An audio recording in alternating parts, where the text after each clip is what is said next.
طبعا انت عنوان الفيديو هو اللي شدك، صح؟ بس كمل الفيديو معايا هتفهم اكتر. بص، انا عندي مشكله صراحه في شركه وين. ايه هي؟ حضراتكم دلوقتي انا عندي جهاز عامل باقه، المفروض اللي هي وي جول. يعني مش هقول لك انا حاطط جهازين بس على الشبكه، جهازين، جهاز انا وجهاز المدام. حتى الاجهزه التانيه اللي في البيت انا بص مش موصل. يعني المفروض مفيش الا جهازين بس في البيت كله شغال. حتى مفيش كمبيوتر ولا اي حاجه شغاله. ازاي الباقه اللي انا هعملها ما تقعدش معايا؟ حتى يعني استهلاك انا مش طول النهار جوه البيت.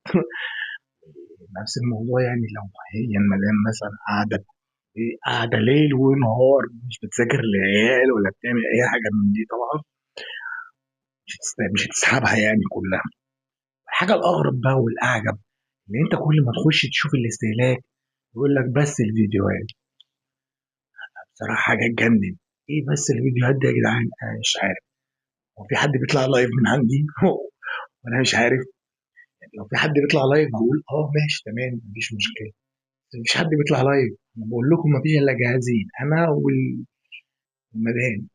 مين اللي هيطلع؟ يعني المدام ممكن تكون غفلني مثلا او تطلع لايف من ورايا. لا عليكم ده كلام. ايه يا جماعه؟ وضحوا لنا.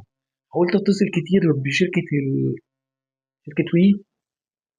الاقيه يقول لي بس دي استهلاكك عالي. يا عم استهلاكي عالي ايه؟ ما هو نفس البني ادم اللي كان بيستهلك.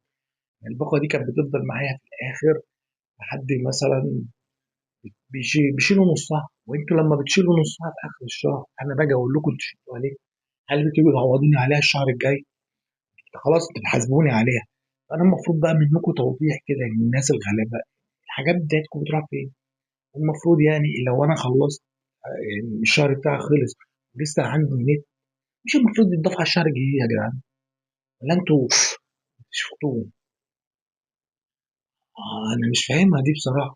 ايه اللي خلى البني ادمين؟ المفروض ان شركه وي دي شركه كبيره وشركه مصريه وفيها ناس محترمه وعالمين، بس لما بتيجي تتصل بيهم محدش بيفيدك، محدش بيديك معلومه. انا بقى عايز اشوف الاستهلاك. حضرتك ممكن تشوف على الاستهلاك على تطبيق ماي وي. طب ماشي يا جدعان، انا دخلت على تطبيق ماي وي وما فهمتش حاجه. ففهميني انت في خدمه العملاء. يقول لك لا والله احنا ما نقدرش نديك الحاجات دي، ممكن تروح الفرع. تمام اروح الفرع. نفس الموضوع يقول لي ممكن تتكلم. يا جماعه الخير، في ايه؟ وانتم مالكوش مش عارفين تجيبوا الحجه؟ طلعوا